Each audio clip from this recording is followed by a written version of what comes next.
Merhaba efendim, ben Aliya. Aliya İzzetbegoviç. Bosna Hersek'in Cumhurbaşkanıyım. Sizi Devlet Aliye'nin en güzel şehirlerinden birinden, Bosna Sarayı'ndan, sizin daha sık kullandığınız haliyle Saraybosna'dan selamlıyorum. Bu kısacık sohbetimizde parçası olduğumuz Avrupa'dan, Avrupa'nın ve Batı'nın aslında ne olduğuna dair bazı tecrübelerimden bahsetmek istiyorum. Belki bilirsiniz, benim dedem Devlet Aliye'nin ordusunda askerlik yapmıştı, Üsküdar'da. Orada tanıştığı bir Türk kızıyla Ninem Sıdıka ile evlenmiş. Babam Mustafa Bey bu evlilikten doğmuş. Biz ailece 1927'ye kadar Bosanski Samaç şehrinde yaşadık. Bu şehir Sultan Abdülaziz zamanında Müslümanlara tahsis edilmiş, Semendire'den gelen Boşnaklar tarafından kurulmuş. Ben 2 yaşındayken Saraybosna'ya taşınmışız. Çocukluğum ve öğrenciliğim Saraybosna'da geçti. Bu dönemde Yugoslavya'da Karakorçeviç hanedanı hüküm sürüyordu. Bu hanedan, 19. yüzyılda Devlet Aliye'ye isyan çıkaran Sırp Karakorçeviç'in kurduğu hanedandı. 1. Dünya Savaşı'ndan sonra Korçeviçler planlı bir şekilde Müslüman halkı yok etmeye yönelik politikalar uyguladı. Yapılan toprak reformuyla bize ait 10 milyon dönüm toprağa el koydular. Birçok zengin aile bir gecede her şeylerini kaybetti. Müslümanlar varlıkla uyandıkları günün akşamına fakir bir halk olarak girdi. Bosna'da 3 halk yaşıyordu. Müslümanlar, Sırplar, Hırvatlar. Aslında onlar bizi Müslüman diye ayırmıyorlardı. Bize Türk diyorlardı. Sırpların gözünde 1389 Kosova Savaşı'nda burayı fetheden Türkler bizdik, yani Boşnaklar. Siz de sorguladınız mı bilmiyorum ama ben 28 Haziran 1389 ile 28 Haziran 1914 arasında küçük de olsa kurnaz bir bağ olduğunu düşünmüşümdür. Hatırlarsınız, 28 Haziran 1914 günü Saraybosna'da bir Sırp milliyetçisi olan Gavrilo Princip'in ateşlediği kurşun 1. Dünya Savaşı'nı başlatmıştı. Bu savaşın en önemli amacı ise Devlet Aliye'yi çökertmek ve sömürgecilere karşı direnen son kaleyi tarumar etmekti. Bunu başardılar da. Boşnaklara sorarsanız, tarihi hafızamızda 3 tarihin çok önemli olduğunu söylerler. Birisi bu 1918, ikincisi Devlet Aliye'nin Bosna topraklarından çekilmeye başladığı, Avusturya Macaristan'ın yavaş yavaş hüküm sürdüğü 1878, son olarak da artık Türk hakimiyetinin tamamen son bulduğu ve Sultan Abdülhamid'in resimlerinin duvarlardan indirilip Avusturya Macaristan İmparatoru'nun resimlerinin asıldığı 1908. Babam o günleri gözü dolarak anlatırdı hep. Çünkü 1908'den sonra biz Boşnaklar çok büyük sıkıntılar yaşadık. 2. Dünya Savaşı'ndan önce Sırplar ve Hırvatlar ülkemizi ikiye ayırmaya karar verdiler. Hangi şehirde kimin daha fazla nüfusu varsa o şehir o devletin olacaktı. Sırp ise Sırbistan'ın, Hırvat ise Hırvatistan'ın. Türklerin yoğun olduğu bölgelerde Türkler hiç hesaba katılmadan sayım yapılacaktı. Tuhaf olan ise Bosna'da en fazla nüfusa sahip milletin Türkler olmasıydı.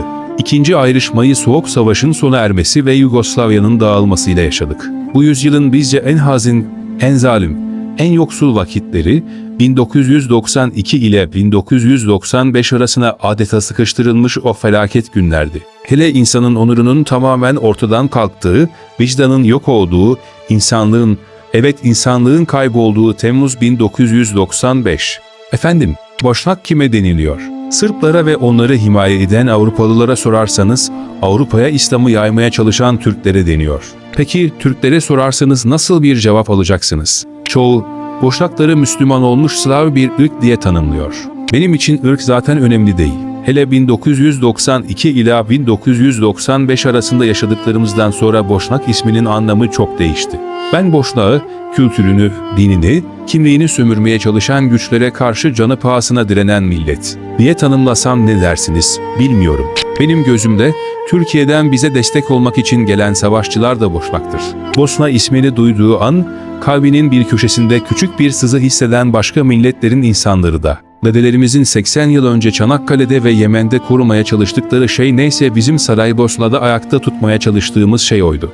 Dünyayı sömürgeleştirmek isteyen, bunun için bazen dini, bazen dili, bazen ırkı, bazen mezhebi kullanan işgalcilere karşı insanlığı, kardeşliği bir arada yaşama idealini korumak için direndik. Bu idealin adı Bosna'ydı. Boğazı sıkıldı, kurşuna dizildi, aç bırakıldı, tecavüz edildi, yalnızlaştırıldı ve ölüme terk edildi. O günü hiç unutmuyorum.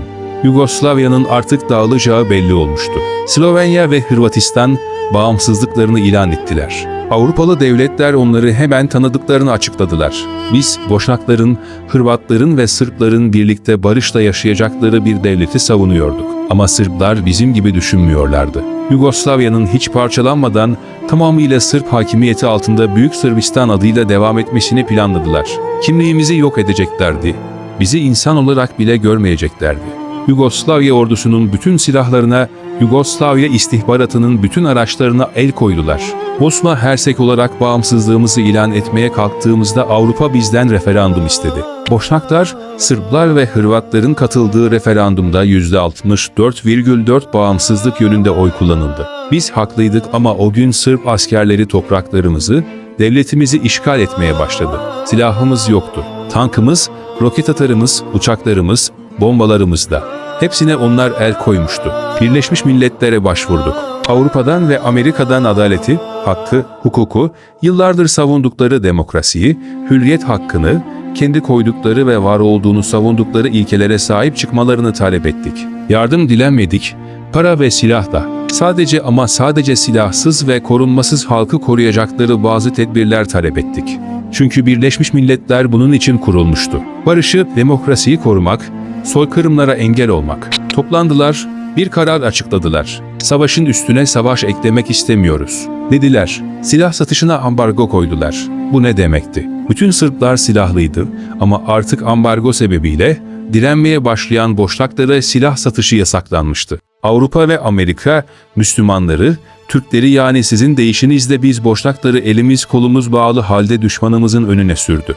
1200 gün boyunca gece ve gündüz cehennemi yaşadık. 1200 gün boyunca Avrupa'dan, Amerika'dan sesimizi duymalarını bekledik. Her gün bizi kandırdılar, her gün bizi aldattılar. Çare bulmak ümidiyle gittiğimiz her toplantının aslında düşmanımıza daha fazla zemin hazırlama çalışması olduğunu fark edince Avrupa'nın ne demek olduğunu anlamıştım. Onlar için biz yoktuk.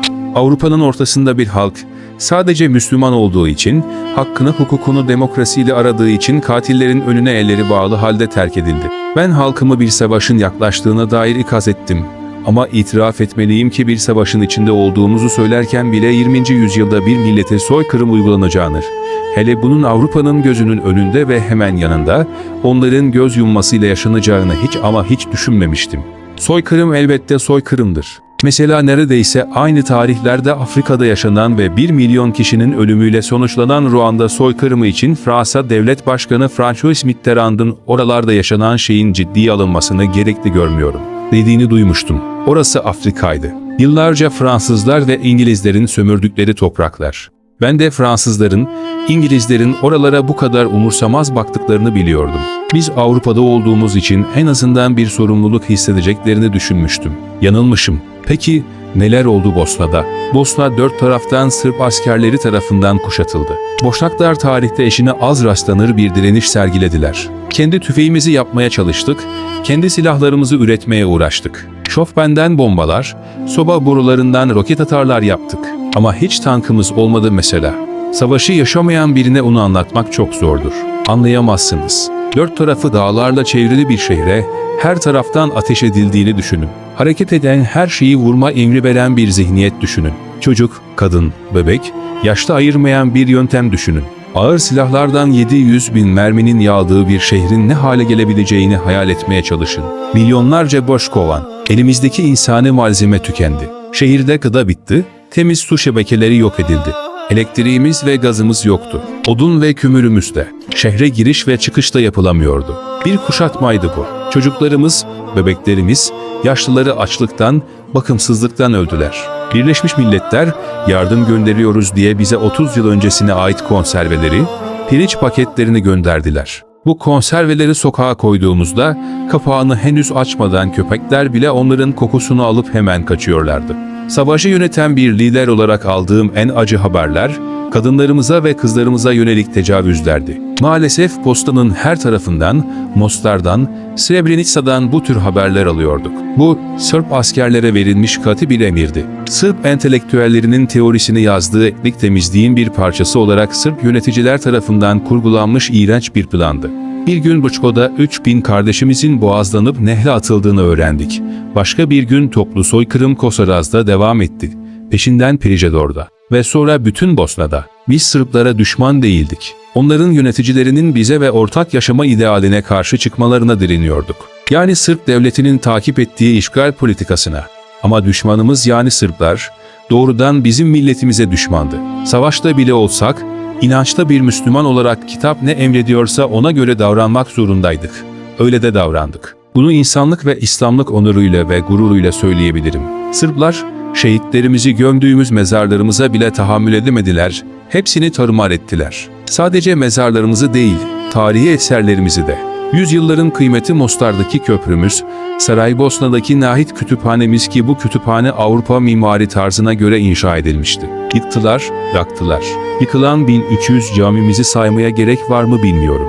200 bin insanımızın öldüğünü, binlerce kadınımıza ve çocuğumuza tecavüz edildiğini, insanlarımızın açlıktan kırıldığını ve yüz binlerce vatandaşımızın yurtlarından kaçmak zorunda kaldığını gördükleri halde Fransa, İngiltere, Rusya gibi büyük devletler ne yaptı dersiniz? Onlardan sadece Saraybosna'ya uygulanan ambargoyu kaldırmalarını istediğimiz zaman, Güvenlik Konseyi toplandı ve talebimiz işte bu modern ve demokrat devletler tarafından reddedildi. Ben hem onların hem Sırpların bana karşı işlediği suçları affedebilirim. Askerlerime karşı işledikleri suçları da. Ama söyleyin, hangi sabır, hangi vicdan, hangi inanç onların kadınlarımıza ve kızlarımıza yaptıklarını affettirebilir? Asla affetmeyeceğim. Bütün bu anlattıklarımdan sonra Batı'nın ve Avrupa'nın Bosna'da yaşanan soykırıma müdahale etmediğini söylemiyorum. Yanlış anlaşılmasın. Onlar bu soykırıma doğrudan ve çok etkili bir şekilde müdahale ettiler. Sırplara yapabilecekleri her türlü yardımı perde arkasında yaptılar. Boşnakları elleri kolları bağlı bıraktılar ve sonunda zeminini hazırladıkları Müslüman kıyımına oturdukları yerden seyrettiler. Saraybosna'yı, Mostar'ı gezerken göreceksiniz ki bizim şehirlerimizde park yoktur. Bütün parklarımız şehitlerimizin istirahatgahı olmuştur. Boşnakların en mahir olduğu işlerden biri de mezar taşıdır. Bu sözün ne anlama geldiğini şehirlerimizin dört bir köşesinde karşınıza çıkacak şehitliklerimizde göreceksiniz. Dünya Bosna'yı o mucizeyi ve onurlu direnişiyle hatırlasın istesem de bizim yüreğimizde sakladığımız ama yine de yüzümüze yansıyan şey acıdır. Lütfen bu söz sebebiyle bize acımanız gerektiğini düşünmeyin, hatta sakın bize acımayın. Çünkü bahsettiğim bu acı ancak bir boşnağın anlayabileceği ve hakkıyla yaşayabileceği bir histir. Biz acınacak bir millet değiliz, aksine bastığımız her adımda gururla yürüyoruz. Bosna hakkında anlatmak istediğim son şey çoğunuzun üstünkörü bildiği, bazı detaylarına vakıf olmadığı Srebrenica olayı hakkında. Bir insanın hayatında karşılaşabileceği en aşağılayıcı, en zalim, en adi günlerin yaşandığı katliam. İnanın, bugün Srebrenica'da bulunan binlerce Boşnak kardeşimize Allah'ın kitapta bize anlattığı cehennemi tarif etseniz, onlar o cehenneme sığınmak için ne yapmaları gerekiyorsa mutlaka yaparlardı. Ama buna bile fırsatları olmadı. Srebrenica, Sırbistan sınırına yakın olan bir şehrimizdi. Birleşmiş Milletler savaş devam ederken burayı güvenli bölge ilan etti ve Hollandalı bir askeri birliği 5 kilometre yakınına Potokari'deki yere yerleştirdi. Şimdi dinleyeceklerinizi lütfen yüzlerce yıl önce yaşanıp bitmiş bir hadise olarak dinlemeyin. Henüz 20 yıl önce yaşanmış ve etkileri hala devam eden çok taze bir dramdır bu. Güvenli bölge ilan edilen bir yerde Avrupa'nın ilkeleri gereği insanlar silahsızlandırılır. Boşnak kardeşlerimiz de Avrupa'ya güvenerek ve artık NATO, Birleşmiş Milletler gibi kurumların koruması altına girdiklerini düşünerek silahlarını teslim ettiler. Fakat 1995'in Temmuz'unda Sırplar, Mladic komutasında Srebrenica'yı abluka altına aldılar. Dağlardan sivil insanlara tanklarla, toplarla saldırmaya başladılar. Çevre kasaba ve köylerdeki vatandaşlarımız, büyük bir korkuyla güvenli yer bildikleri Srebrenica'ya sığındı. Şehrin nüfusu bir anda kat be kat arttı. Artık bırakın evleri, sokaklarda bile yatacak yer, yiyecek gıda kalmamıştı. Mladic, bir insanın asla yapamayacağı bir planla silahsız ve korunmasız bu insanların üzerine ateş kustu. Binlerce Boşnak, canını kurtarmak üzere Potokari'deki Birleşmiş Milletler kampına sığındı. Şehir boşaltılmış, 20 bine yakın masum sivil halk, kampın etrafına kaçmıştı. Gücü yetenler ise ormanlara dalıp Tuzla tarafına doğru koşmaya ve kurtulmaya çalıştı. Mladic, askerleriyle birlikte Srebrenica'ya girdiğinde yakılmış evler, yıkılmış camiler ve okullarla karşılaştı. Sokaklarda tek bir insan bile yoktu. Büyük bir keyifle gezindiği caddelerde nihayet Türklerden intikamımızı alıyoruz, artık onları Avrupa'dan tamamen kovmanın zamanı geldi, diye konuşuyor, askerlerini tebrik ediyordu. Bugün Almanya'ya gitseniz, sokaklarda karşılaştığınız herhangi bir Alman vatandaşının yüzüne baksanız, Yahudi soykırımı sırasında yaşanan insanlık dışı olayları bu insanların yaptığına inanır mısınız? Ben inanamıyorum. Tıpkı sokakta karşılaştığım bir Sırbın o gün Srebrenica'da yaşananları yapacağına inanamadığım gibi. Fakat yaptılar. Maalesef yaptılar. Mladic askerleriyle Potokari'deki kamp yerine geldi. Kamp yerine sığınan bütün sivillerin kendisine teslim edilmesini istedi. O gün orada bulunmalarının tek sebebi silahsız ve korunmasız halde kendilerine yalvaran halkı korumak olan birliğin komutanı hiçbir direnç göstermeden bu isteği kabul etti.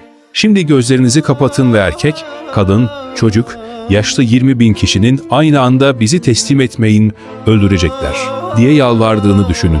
Nasıl hüzünlü ve uğultulu bir ses, değil mi? Mahşer yeri denilen bu olsa gerek. Bu sesi umursamamak için ne kadar zalim olmanız gerekir? Bir fikriniz var mı? Sizin yoksa da tarihin bir fikri var. Birleşmiş Milletler Bosna Barış Gücü Komutanı, Fransız General Berjanier veya Hollanda Askeri Birliği Komutanı General Karlemans olmanız yeterli. Bombardımanın altındaki güvenli bölgeyi korumak için bir tek adım bile atmayan bu beyler, 20.000 masum sivili o gün Mladic'e teslim ettiler. NATO'ya bağlı uçakların karargâhtan havalandığını ama İtalya üzerindeyken yeni bir emirle geri döndüğünü artık hepimiz biliyoruz. Peki o gün orada neler oldu? Size söylemiştim, bize yapılan her şeyi affedebiliriz ama kadınlarımıza ve çocuklarımıza yapılanları asla affetmeyeceğiz. 9 yaşında henüz ergenliğe girmemiş bir erkek çocuğu düşünün. Yanında annesi var. Sırp askerler çocuğun kafasına silah dayıyorlar ve o anda çırılçıplak soydukları kadına yani annesine tecavüz etmesini istiyorlar. Sonunda askerlerin istediğini yapmayınca kafasına yediği tek kurşunla ölüyor. Bu sırada Hollandalı barış gücü askerleri kulaklarına takılı kulaklıkla müzik dinliyorlar. Bir kadın, kucağında 5 yaşında kız çocuğu. 2 asker, kızı annesinin kucağından indirmeden kadının ellerini ve bacaklarını iki yana açıp 3. bir askerin tecavüzüne yardım ediyor. Bu sırada Birleşmiş Milletler Komutanı, askerlerin önderi Mladic'le aynı masada bira içiyor. Bir bebek, kampın etrafındaki binlerce insan gibi ağlıyor. Sesi askerleri rahatsız etmiş. Annesine "Kes şunun sesini" diye bağırıyorlar. Kadın bebeğini sarıp sarmalıyor, susturmaya çalışıyor ama başaramıyor. Asker "Sen susturamazsan ben sustururum" deyip elindeki çakıyla bebeğin dilini kesip yere atıyor. Türk'ün evladı, unutma. Ben Aliya, boşnakların içinde herhangi biriyim. O gün bütün Avrupa bizi yapayalnız bıraktı. 3 gün içinde 8.000 vatandaşımız katlettiler ve toplu mezarlara gömdüler. Binlerce kadınımıza tecavüz ettiler. Binlerce çocuğumuzu yetim bıraktılar. Henüz mezarlarını bulamadığımız kaç kardeşimiz daha var, bilmiyoruz. Önce hepsini sıraya dizip tek tek öldürmeye başlamışlar. Elinize kazma kürek verildiğini, bir çukur kazdırıldığını, sonra kafanıza bir kurşun sıkıldığını düşünün. Biraz zaman geçince işin çok uzun süreceğini anlıyorlar. Bu kez 20'li, 30'lu, 40'lı gruplar halinde daha büyük çukurlar kazdırıyorlar. Vatandaşlarımızı bu kuyuların içine atıp üstlerine kurşun yağdırıyorlar. Bu kez de çok fazla mermi harcandığını anlayıp başka bir yol başvuruyorlar. Çukurlara doldurulan kardeşlerimizin üstüne bomba atıp onları paramparça ediyorlar. Onların mezarını biz bulamadık. Kelebekler buldu. Mavi kelebekler. Sadece toplu mezarların olduğu yerde biten bir çeşit bitkiyle beslendikleri için bazı bölgelere kümelendiklerini anladık. Nerede mavi kelebek gördüysek oraya kazdık. Binlerce şehidimizi çıkarıp Potokari'deki şehit diye defnettik. Biz Bosna'da kendi devletimiz olsun demedik, onlar dediler. Biz Bosna'da sadece bizim dinimiz olsun demedik, onlar dediler. Biz Bosna'da sadece bizim kimliğimiz olsun demedik, onlar dediler. Bizim Bosna'da savunduğumuz şey, Batı'nın tüm dünyaya göğsünü gererek anlattığı Helsinki nihai senediydi. Ayrıca Paris'e şartıydı, demokrasi ve hürriyet ilkeleriydi.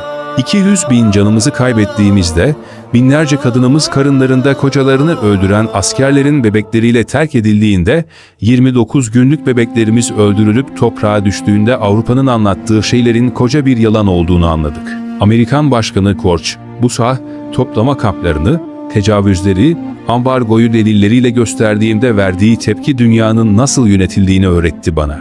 Petrol için bir gecede savaş açan ama buna demokrasi kılıfı uyduran, yıllarca Afganistan'da, Pakistan'da, Afrika'da, Filistin'de, Hindistan'da askeri operasyon yapan Amerika Başkanı, anlattıklarımı dinledikten sonra tek bir cümle söyledi bana: "Bosna bizim meselemiz olamaz, o Avrupa'nın bir iç meselesi." Ben Aliya İzzet Begoviç. Unutma, Türk'ün evladı. Sömürgeciler bütün ilkeleri kendi menfaatleri için koyuyorlar ve kendi çıkarlarını korumak için denklem kuruyorlar.